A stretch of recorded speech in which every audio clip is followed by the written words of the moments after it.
Sedaj bom prosila za besede še profesor Karla Hvala.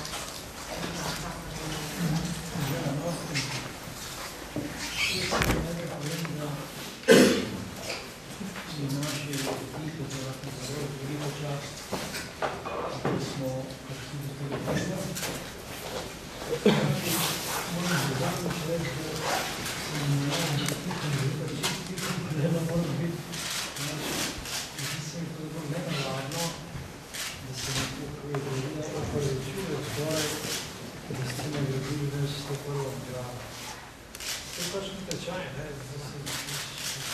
desetletje že v tem bloku vzema kako gre. Če je tečaj, se gleda propozitivno tečaja drža, to je tako pač. Če ne je to lahko zavedno črna, rjava, kakoli. A skratka, toliko o tem. Zdaj, res je, da bi se pa ponovno zahvalil, da bi perfektni ekipi, s katero sodelujem, brez njih, da pa zadeva popolnoma nemogoča, kot je Rajno povedal, je program tako kompleksen, da to sestavite, to je res čisto delo. Verjetno že zaspili za vrste sestavljalce programov, ki tako pisatelji, da je sploh je ogromno delo. No, jaz upam, kot sem z veseljem slišal gospoda ministra, da naj bi ta zadeva dekontinuirano tekla. Skratka, vse nekaj tisočimi prostorčki naj bi se potem v bodočem prihodnjem letu še enkrat koncizno ukvarjali. In jasno, da bo tukaj še mnogo pripomb, mnogo korrektur in tako naprej. To ne samo, da smo navajeni, je tudi jasno, da je to tako, da je temu nujno tako.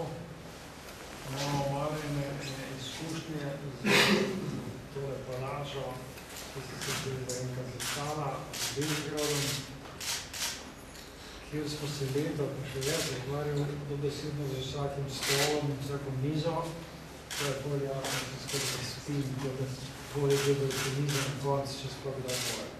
No, lahko pravim, to je nek normalen potek, predvsem pri takih velikih zadevah, kot je Srednja palaža. Jaz si to zbori z njim dve, ki več. Hvala lepa. Hvala lepa. Sedaj bom prosila, da bi se želja vaša pana, da smo začeli. Ja, lep pozdrav vsem medijem, kolegicam in kolegom, gospodom ministrom.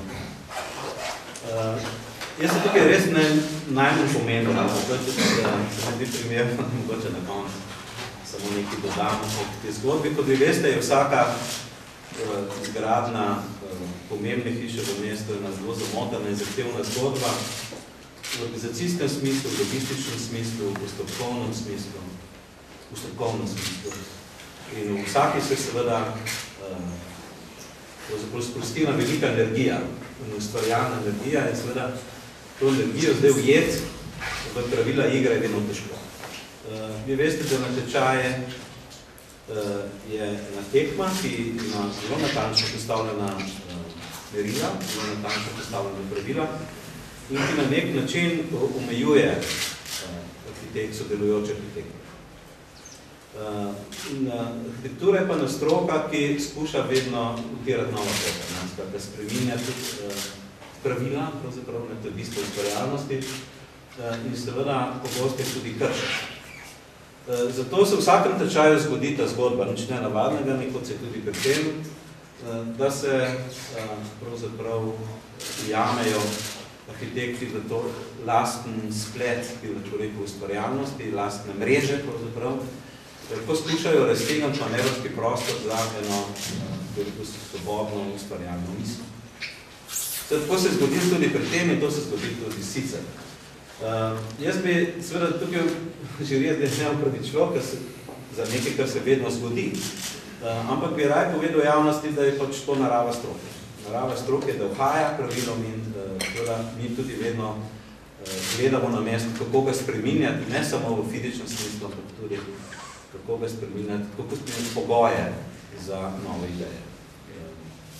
To je prvo, se mi zdi povedati. Drugo, kar bi se mi zdelo pomembno reči, je, da na natečajih vedno pogosto damo nagrado izven konkurence in tiste nagrade izven konkurence potem sodijo v nek razvoj teorije, bi lahko rekel, in pomagajo pri recimo nastavljanju drugih natečajev ali pa pri razvijanju drugih idej na drugih mestih in so zato koristne. Tako da nekaj, kar postavlja izven konkurence in se odmerom obravnava, tako zelo pomembno strokovno težje, to bi rad povedal. Vendar se mi zdi, da navada, ki je v slovenski arhitekturi bila še v 80-ih letih zelo znana, da zmaga običajno tist, ki je šel popolnoma mimo pogoja. Natečaja, da seveda to slabo navado v primeru, ko gre vendar za palačo pravosodja, da seveda ta ne bi bila primerna na konjenic te igre. Čeprav se pač verjamem, vedno žirije najdejo to dilemo. Tisti, ki seveda skoči najbolj stran, si vzame največ prostora, postavi vse na glavo, seveda tisti je res po pravilu najbolj ustvarjan, ampak seveda vprašanje pa je, ali je to smisel. Ali je seveda smisel natečaja, seveda iskati iz rešitve izven postavljanja, kako naprej postavljanja. Zato, ker to je pomeni kršenje pravil stroke, stroka pa vendar temelji ne samo na vrednotah kreativnosti, ampak tudi na takih pravilih in se mi zdi, da pravila stroko postavljajo, da držijo skupaj. To bi zavodilo. Drugo, kar bi povedal, mogoče, ki je zdi pomembno, da me zelo veseli, da bo na tem mestu stala ena najdaljših stav v mestu, da je ta natečaj pokazal po strokovni plati, kako razumevati monumentalnost v sodobni arhitekturi. To je vprašanje, ki je zelo eminentno in katerega stroka vedno znova išče odgovore.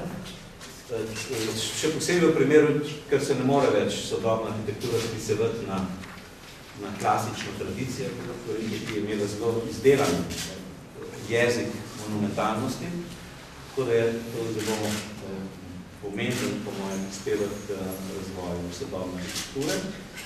In drugič, da se veseli kot predstavnika mesta tudi dejstvo, da se počasi uresničuje zamisel,